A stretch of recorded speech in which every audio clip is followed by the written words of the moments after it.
walaupun mereka tinggalkan anak istrinya. Ini harus disadari, ya, karena saya tahu persis kondisi saat ini dengan segala macam keterbatasan yang ada di prajurit. Saya cek beberapa satuan yang mau berangkat tugas operasi, termasuk di daerah operasi, yang kekurangan masalah kaporlat, ya, masalah material, termasuk kesulitan-kesulitan di daerah operasi, masalah doorlock. Saya cek dan saya tahu persis bagaimana kondisi mereka. Saya lama di Timur Timur, saya berpengalaman masalah operasi sehingga saya tahu persis. Nah, hal inilah yang kemudian mengakibatkan mereka mendengar berita seperti kemarin. Wajar-wajar saja kalau seorang prajurit menyampaikan ungkapan penyesalan, keprihatinan. Tapi yakin bahwa Bang Den, ini tugas-tugas TNI Angkatan Darat sesuai dengan perintah Presiden Republik Indonesia kepada saya menitipkan dua hal. Pak Dudung sebagai Kepala Staf Angkatan Darat, yang pertama bantu pemerintah daerah. Pasca COVID-19 banyak terdampak masalah ekonomi, yang kena PHK dan sebagainya. Oleh karenanya, tingkatkan ketahanan pangan.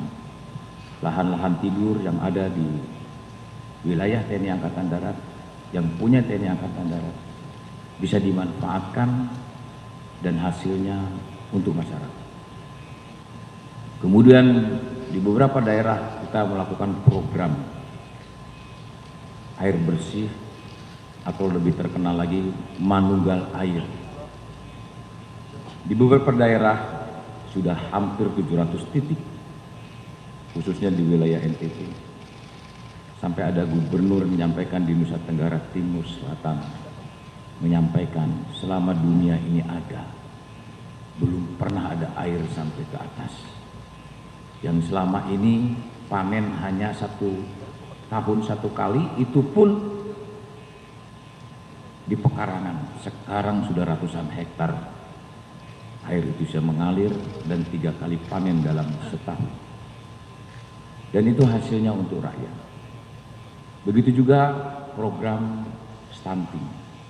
Saya sebagai Bapak Asuh Stunting, yang kemudian saya sampaikan kepada Pangdam, Danrem, sampai dan Ramil untuk menjadi orang tua asuh stunting dan memonitor bagaimana di lapangan mereka mengecek apakah jatah yang disampaikan kepada anak-anak stunting ini sampai atau tidak.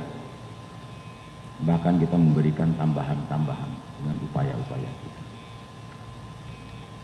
Program ketahanan pangan, program air bersih atau manunggal air, program food estate untuk membantu pemerintah. Di Angkatan Darat tidak ada anggarannya. Tetapi TNI Angkatan Darat berbagai macam upaya, berbagai macam dia lakukan untuk kesejahteraan rakyat, membantu pemerintah untuk mengantisipasi ketahanan. Ini sering disampaikan oleh Presiden Republik Indonesia dan kita loyal penuh, tegak lurus. Beliau sebagai Panglima tertinggi di Republik ini. Inilah prajurit-prajurit kita di lapangan. Kalau sekilas Anda bisa lihat videonya, begitu mengharukan masyarakat keterlibatan mereka. Dan saya sampaikan, TNI Angkatan Darat harus hadir di tengah-tengah kesulitan rakyat, apapun kesulitannya, dan harus menjadi solusi. Kemudian pada kesempatan ini juga saya sampaikan bahwa TNI Angkatan Darat sekarang solid. Pada umumnya TNI tidak ada hal-hal yang memprihatinkan, tidak ada. Ya, saya baru pulang dari Pekanbaru. Ya, ada isu kalau saya dengan Panglima TNI ada perbedaan pendapat dan sebagainya, itu biasa. Ya, zaman Pak Hadi dengan Pak Andika, zaman Pak Hadi dengan Pak Gatot, Pak Mulyono dengan Pak Gatot, itu biasa.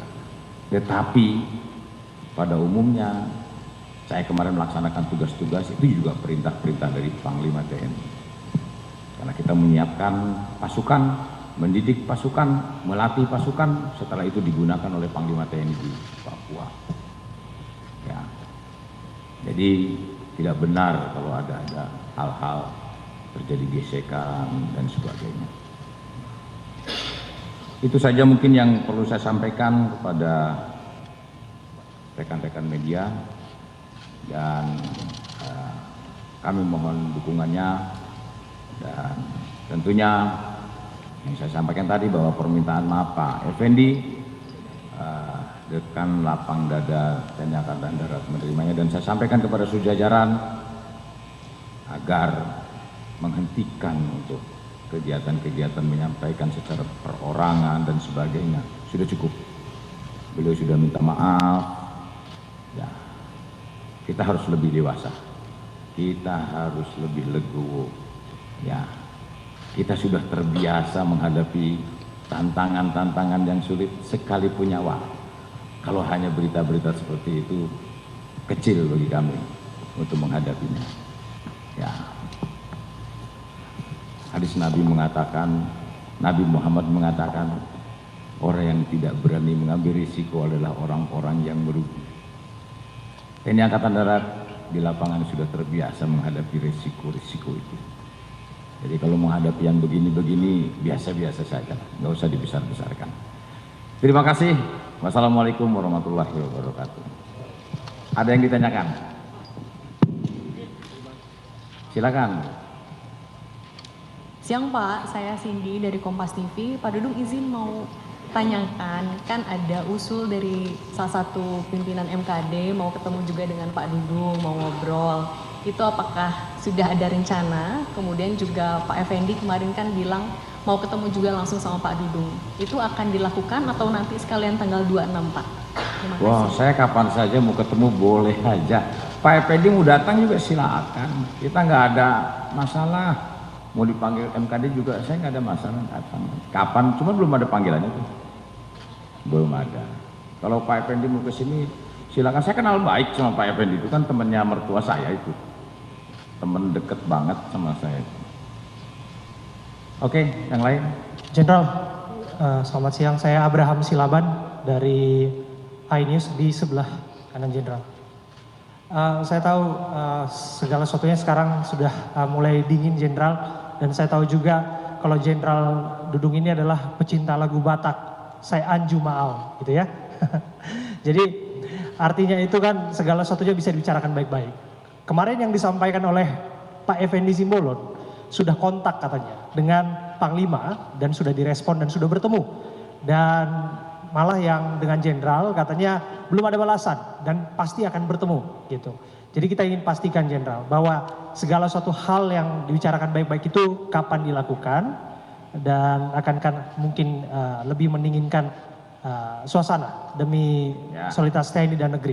Itu dia Jenderal. Ya, terima kasih. di HP saya belum ada SMS, belum ada telepon. Ya, kalau beliau mau datang, ya saya terima dengan baik. Ya, nggak masalah. Artinya siap diterima begitu ya Jenderal? Siap, nggak ada masalah. Kenapa memang? Baik, terima kasih Jenderal. Oke, itu aja. yang lain? Cukup? Yang lain? Terima kasih, saya Yahya Pak dari kompas.com.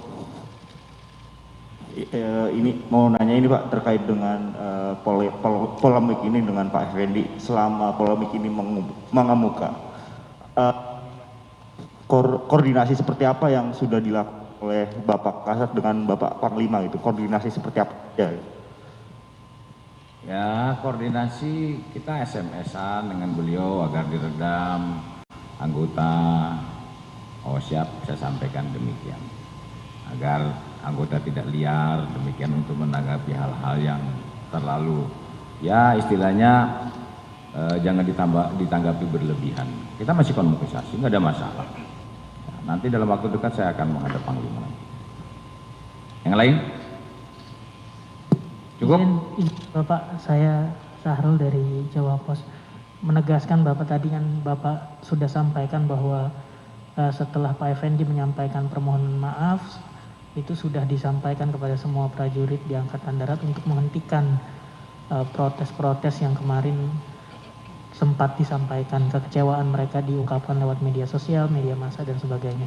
Nah, bagaimana kemudian sekarang kondisi psikologis prajurit yang mungkin Bapak Kasat lebih tahu, apakah mereka benar-benar sudah tenang, tidak ada lagi yang terprovokasi? Ini kan yang dikhawatirkan adalah itu, Bapak. Terima kasih. Anggota pada dasarnya dia loyalitas tegak lurus. Kemarin waktu saya di Pekanbaru menanggapi permohonan maaf Pak Effendi, kan harus saya jawab. Ya artinya kita menerima lah ya permohonan. Bangsa ini sangat besar kalau untuk kita menanggapi masalah-masalah kecil seperti ini kalau untuk dibesar-besarkan. Kalau menurut saya masih banyak pekerjaan-pekerjaan yang sangat-sangat strategis untuk kemajuan bangsa dan negara. TNI Angkatan Darat bekerja keras sekarang bagaimana pasca COVID-19 ini rakyat untuk tidak lapar, rakyat sejahtera sesuai dengan perintah Bapak Presiden. TNI Angkatan Darat loyal, tegak lurus, dan kita mati-matian ya demi Bapak Presiden untuk mendukung program pemerintah. Karena seperti kenaikan BBM ini kita juga harus siap menghadapi itu dan kita mendukung apa yang menjadi keputusan Bapak Presiden. Masalah anggota di lapangan sekarang sudah kondusif. Sudah sampaikan kepada jajaran, ada lagi pernyataan-pernyataan liar seperti itu. Ya, wajar-wajar saja mungkin mereka menyampaikan. Mungkin orang itu yang selama ini bolak-balik turun gunung, bolak-balik dari daerah operasi. Ya, seperti kemarin saya lihat ada yang kakinya buntung, mungkin karena operasi. Ya, kalau menyampaikan begitu wajar lah. Jadi ini pembelajaran, ya, jangan sampai TNI Angkatan Darat terluka kembali ya, dengan hal-hal kalimat yang tidak bisa dipertanggungjawabkan. Saya terima kasih, ini saja yang bisa saya sampaikan. Wassalamualaikum warahmatullahi wabarakatuh. Waalaikumsalam warahmatullahi wabarakatuh.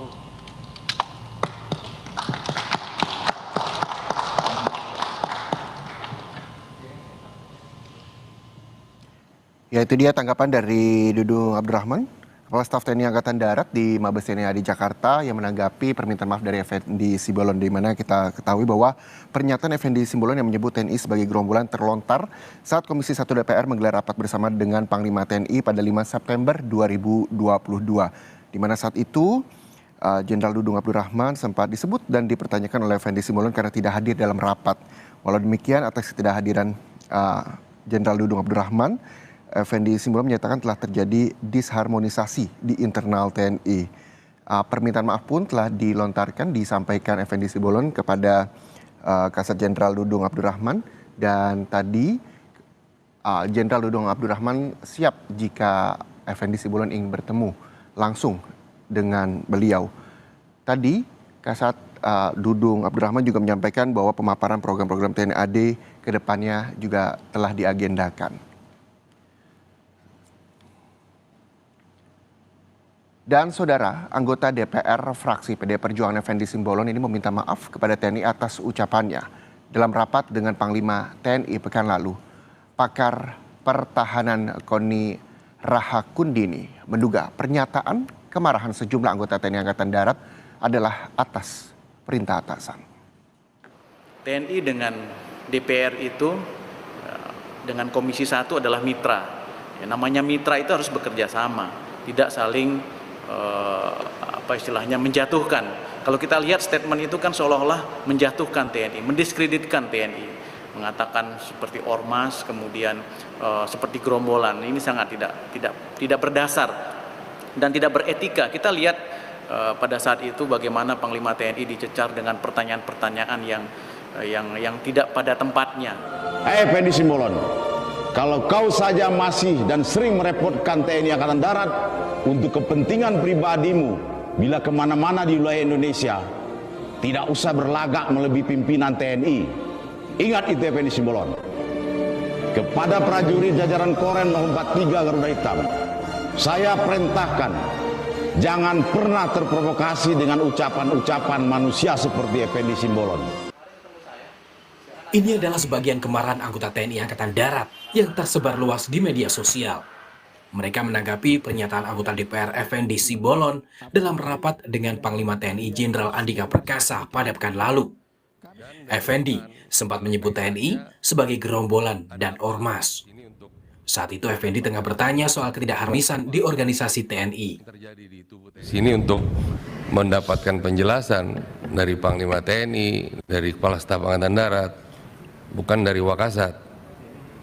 Dan dari Menhan dalam kaitannya ada apa yang terjadi di tubuh TNI ini. Membahas kami banyak sekali di temuan-temuan ini. Yang insubordinary, disharmoni, ketidakpatuhan. Ini TNI kayak gerombolan ini. Lebih-lebih ormas jadinya. Tidak ada kepatuhan. Kami ingin tegas ini. Karena mengundang kegaduhan dan kemarahan, Rabu kemarin, Effendi meminta maaf atas pernyataannya. Di lubuk hati yang saya dalam, ya, saya mohon maaf atas apapun perkataan saya yang menyinggung, yang menyakiti, yang tidak nyaman di hati para prajurit, siapapun dia, dari mulai Tamtama, Bintara, sampai Perwira, bahkan sampai para sesepuh, para pihak ya, yang tidak nyaman dengan adanya perkataan yang mungkin ya, diartikan lain. Namun, pasca anggota Komisi 1 DPR Effendi Simbolon meminta maaf, beredar video Kepala Staf TNI Angkatan Darat Jenderal Dudung Abdurrahman tengah memberikan arahan kepada prajurit secara virtual. Dalam cuplikan video, Dudung menyatakan kecewa terhadap Effendi Simbolon yang menyebut TNI seperti gerombolan. Dudung mendorong para perwira ikut bersuara dan tidak tinggal diam. Jangan kita diam saja. Dia itu siapa? Gak berpengaruh. Gak berpengaruh. Harga diri kehormatan kita. Oh, diinjak-injak sama dia. Karena saya tahu juga dia dapat angin masalahnya. Sehingga kita duduk semua diam. Ya. Ke depan gak ada lagi orang-orang seperti itu. Saya sudah diajarin apa yang harus saya sampaikan di media. Ya jangan salahkan nanti prajurit kita ngamuk. Gitu. Pakar Pertahanan KONI Rahakundini Bakri menyayangkan sikap Jenderal Dudung yang mengarahkan para prajurit untuk marah terhadap Effendi Simbolon.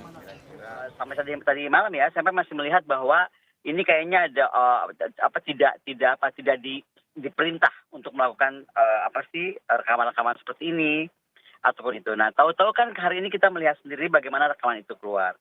Pertanyaan saya, ya kan, apakah kemudian akan berulang kejadian tahun 50 ketika TNI itu menggeruduk sipil? Jangan lupa ya, TNI itu dari rakyat untuk rakyat. Dan bagaimanapun DPR itu institusi yang harus kita hormati bersama. Ini kan yang jadi kasihan adalah para anggota yang kemudian mengikuti perintah Kepala Staf Angkatan Darat untuk kalau video itu tidak dibantah, video pernyataan Pak Dudung, berarti kan video itu asli. Sementara tadi pagi kita mendengar berita dari Puspenat ya, bahwa tidak diperintahkan gitu. Nah ini kan ada pembohongan publik dong. Aduh please lah, masa si TNI begini gitu. Dengan perlakuan ini kan saya jadi bertanya, berhakkah Pak Dudung menggunakan angkatannya untuk kemudian melakukan ini gitu? Kan ada cara untuk melakukannya dengan lebih baik. Maksud Anda ini ada dugaan penyalahgunaan wewenang atau bagaimana Bu Koni? Buat saya, karena sekali lagi kita bicara soal tentara, ini bisa masuk penyalahgunaan wewenang. Rabu kemarin, Jenderal Dudung menyatakan menerima maaf Effendi Simbolon. Jadi kalau menyampaikan kalau TNI seperti gerombolan lebih-lebih dari ormas itu menyakitkan bagi saya. Ya. Saya sudah lama bertugas di daerah-daerah operasi.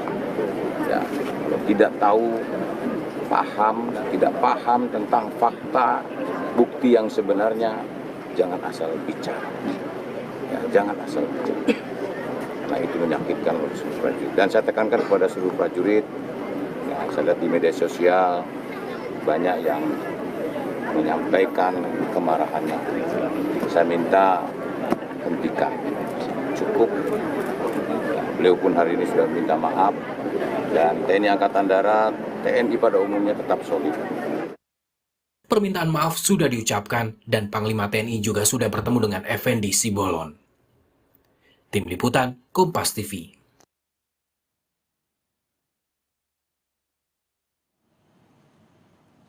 Demikian breaking news Kompas TV. Selanjutnya Anda dapat menyaksikan Sapa Indonesia Siang. Saya Muhammad Syareza. Terima kasih.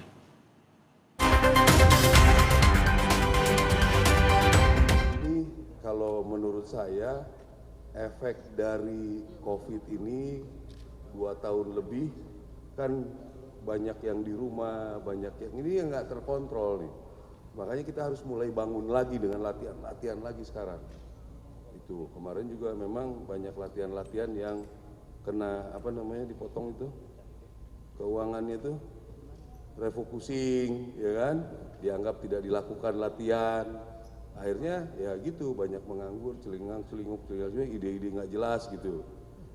Ya itulah salah satu evaluasinya gitu. Ya biasanya begitu, saya sering sampaikan pada anggota, kalau profesional, jagoan, itu orang tidak akan berpikir panjang, nggak akan berpikir jelek-jelek lah.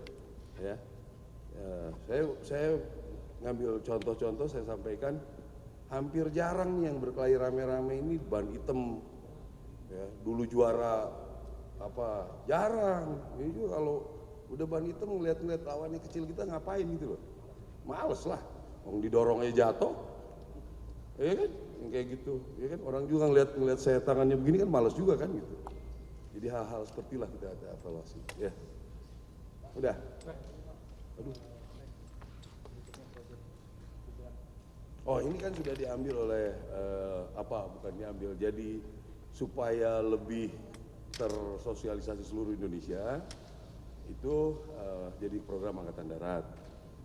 Nah jadi sekarang ini Angkatan Darat mencoba menyiapkan setiap daerah itu semua bisa, tiap kabupaten harus ada yang bisa sehingga bisa serentak. Kan ada 29 data BPS tahun 2019, 9,79% kalau nggak salah. Masyarakat Indonesia itu belum terakses air bersih. Minimal sejumlah itu berarti sanitasi jelek. Orang yang daerahnya miskin stunting pasti ada daerah-daerah kering. Itu. Jadi kalau kita tidak keroyok ini pekerjaan, yang tadi disampaikan Kasat saja sudah 750-an, itu baru bisa mengakseskan sekitar 400.000. Baru 400.000, pomanya aja nggak hilang. Itu pun tidak sampai ke rumah, ya, cuma mempermudah saja dari bawah ke atas. Nah, makanya mudah-mudahan tahun ini 1.000 lah dapat, tahun ini 2 tahun 1.000. Nanti tahun depannya lagi, setelah semua tersosialisasi mengerti, ada PUPR, pertanian sudah masuk nih, ya dibikin di Pulau Rote kemarin, dengar nggak beritanya itu? Pulau Rote, mungkin nanti di daerah lain. Kalau perlu tahun depan 2.000 gitu. Ya, jadi memang setiap tempat kita bikin air, itu masyarakatnya itu sudah sedikit, karena sudah ditinggal pergi, tinggal ada orang tua, anak-anak kecil, ya gitu-gitu. Ya itu kan kasihan generasi-generasi berikutnya nanti. Itulah yang anak-anak stunting itu banyaknya di situ. Jadi kemarin di TTS Timur Tengah Selatan itu adalah 10 kabupaten terjelek mengatasi stunting. Ya mungkin sumbangsih kita yang membuat sekitar 50-an titik air sekarang ini jadi kabupaten terbaik mengatasi stunting sekarang. Nah, mudah-mudahan tempat lain. Kampungnya mana? Hah? Jakarta. Oh, kalau Jakarta mau colok juga airnya jorok. Kotor ya? Ya, gitu.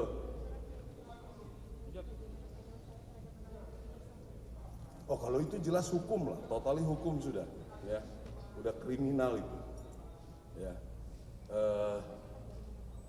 Oh ya berat lah itu, ya.